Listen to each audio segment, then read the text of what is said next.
I've said this before too. Your major league team is playing for this season. Your player development department is playing for the next 10 years, and so it's what you do in the present matters. Setting people up for success in the future matters dramatically more.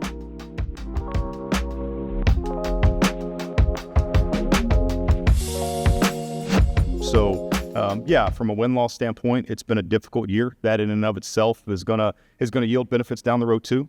Resiliency is a real part of this. Handling adversity is a real part of this. Being able to bounce back and being able to, win hard for 30 minutes, lose hard for 30 minutes, and then move on to the next day. All those things are tangible skills that players are going to need. And then you look at, regardless of what the group's success has been, the foundational success that certain individuals have been able to develop over time is not only going to yield success, in my opinion, in the near future, but also set people up for long-term success also. I think sometimes the wins and losses piece is a little bit outside of your control because everybody else is good too. So I think you just focus on, the standards that you set for yourself, the standards that you set for the group, and then just there's really two parts to our day. There's a preparation component to the day, and there's a competition component to the day. And so upholding the standard in both of those areas, keeping yourself and the group accountable to what is our standard of performance from a preparation standpoint, and then what's the standard of performance with how we're going to respect the game and how we're going to go about our business from a competition standpoint once the game kicks off, and then the results fall where they do. But for me and where we've been able to stay and where we've been able to keep the environment and the nature of the work for the players, accountability to that standard is what has taken care of the development piece and what will continue to take care of it in the future also. The day starts early. There's especially for the coaching staff. I mean, there's a planning phase to everybody's day. There's a review day of the night before, or a review phase of the night before to everybody's day, and then there's a prep phase also, being prepared for the players whenever they walk in the door with regards to the workday, and being prepared with the information that you need to either provide the players with or that you need for yourself to be able to go compete that night. If you're going to be ready and prepared for the players, again, you have to be here earlier than what I think most people would realize. And then from what these guys have to do from both a physical and mental standpoint to be prepared for a game at 6:30 with regards to taking care of their body with treatments and lifts, and then physical skill development that they have to take care of, that if it's a full work day and a day that we're hitting on the field and that there is, some type of team component of on-field work, the guys are walking in at 12:30 or 1 o'clock for a 6 o'clock game. There's a mental and a physical and emotional component to a big leaguer. And I think with the way that the minor league system is set up, it's, you're going to have to be above the league you're in all three of those areas to be ready to move. And so a name that stands out, and not to single guys out, but Ben Gobble, who finished the year here a year ago, if we could play a video of him in an advanced meeting last year and then listen to him talk through fundamental concepts or talk through a game plan against a starting pitcher or talk through a game plan from a running game standpoint, not only the information that's coming out of his mouth, but the confidence with which he delivers it. And then you look at some of the statistical stuff from a year ago compared to what he's been able to do this year. The growth is not only on the field, it's also off the field too. And so, you can see it in real time. It's something that we're pretty intentional about. You have to force it a little bit. You kind of have to poke them and prod them and put them on the spot. And I feel good about the environment we've created where those guys feel comfortable, being able to go ahead and take a shot at something. If you got an idea or if you got something that you believe in, it's one of those things too.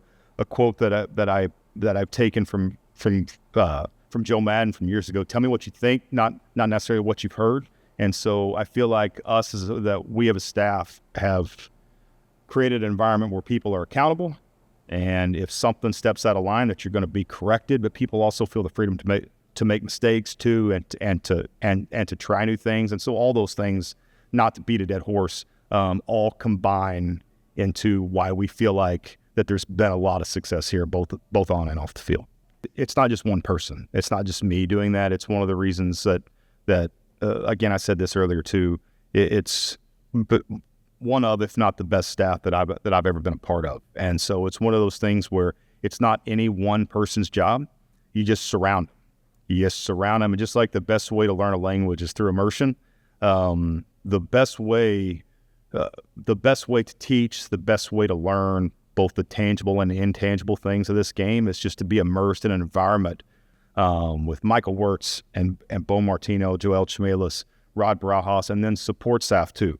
Dylan Colwell and Dan Turner are lead at what they do in taking care of guys' bodies. And then our strength coach, who doesn't get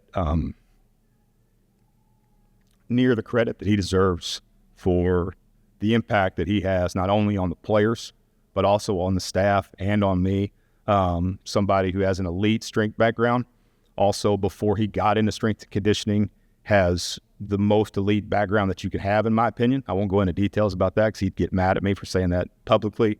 But David Robertson is not only an asset to our players, but an asset to our staff and an asset to me. And so you have to surround him with it. And you have to surround him with good people, and everything's contagious, both good and bad.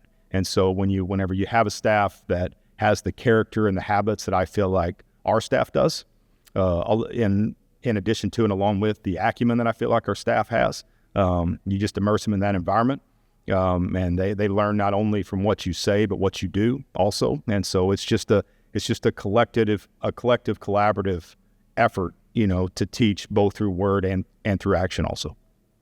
I mean, I think that's the most important piece. I mean, really, if you really want to get down to it, that's what you're trying to do, is when you talk about holistic development. And I mean, if you're dealing with an organization that puts people first, that it's the nature of the services that you're going to provide those people is not going to be specific to one area. Being intentional about the off-field stuff as well as the on-field stuff. You can't compartmentalize your habits. You can't compartmentalize your values. They're going to bleed into everything you do. And so it does. It provides our guys a lot of opportunities to develop as people, which is going to help them as players. But that's also not the point. You just try to take care of your people, and all of us are fortunate to be here. All of us, regardless of what your role is within the industry, it is hard to get here. It is hard to get here, and there's a reverence and a code for me for being involved in professional baseball that we all have the duty to uphold. And the Angels are a lead at that, and us down there as a group down there take that reverence very, very seriously. And again, anything that helps them as people is also going to help them as players, but that's not the point. And so you're trying to do right by each other. You're trying to do right by the game, and you're trying to do right by the community. And hopefully, if your intentions can stay in those places, then all three of those groups are going to benefit also. Yeah, I mean, that'll take a little bit of time. There's a decompression piece that happens, once you kind of get back from instructional league and things can kind of start to slow down. It's tough I can see the growth in players in real time. It's tough to see kind of your own personal growth and development in real time, and some of those lessons take a little bit of time to really sink in. But I think when you go through life and you start to get a little bit older and you get a few more games under your belt, and you start to see some things that you haven't seen before and gone through some battles and adversities that you maybe necessarily haven't gone through in the past. I think the biggest thing you learn is you always know or hope that your heart's in the right place. And then whenever you go through times of difficulty or adversity, it doesn't build character, it reveals it. And so I think what I've learned this year the most, and TBD, you'd have to check back with me in November to see if this still holds, but that the steadiness in leadership sounds like a simple thing, sounds like a basic thing. It is extremely difficult. And I think that when you've gone through some of the battles that we've gone through, I think it reveals your level of resiliency, that I'm really proud of what our staff's displayed there. And it shows you the value of steadiness. It shows you the value of a steady hand. And so, there's going to be way more than one lesson that comes from this. That's what stands out now. And again, too, you're only as good as the people that you surround yourself with. And I think that has never been more evident to me than this year too. And so the number one thing that I think I've learned, the value of steadiness, one, and confirmed everything I knew about the character of our staff and then some. Because again, just like I said before, you would not know, based on the environment downstairs in the clubhouse, you wouldn't know what our record was whenever you walked in the door. And that is 100% because of the men on staff that I get a chance to come to work with every day. So, steadiness is a real thing, and it's not easy. And the group of people that I've had a chance to come to work with every day are elite at what they do. And I'm very, very grateful to be associated with those people. I mean, you're talking about a passionate fan base, and you're talking about people that are engaged and committed and excited about the club. What this place does from a social media standpoint, from a game event standpoint, the amount of planning that goes into that, and the work and the energy and the professionalism that people go about their business with is just otherworldly. And people come to a game once a week, and it's the same as our players, is you don't realize that somebody who is putting that type of emotion or that type of energy into an on-field experience for the fans, they may not feel like that every night, but they're pros, and they do that anyway.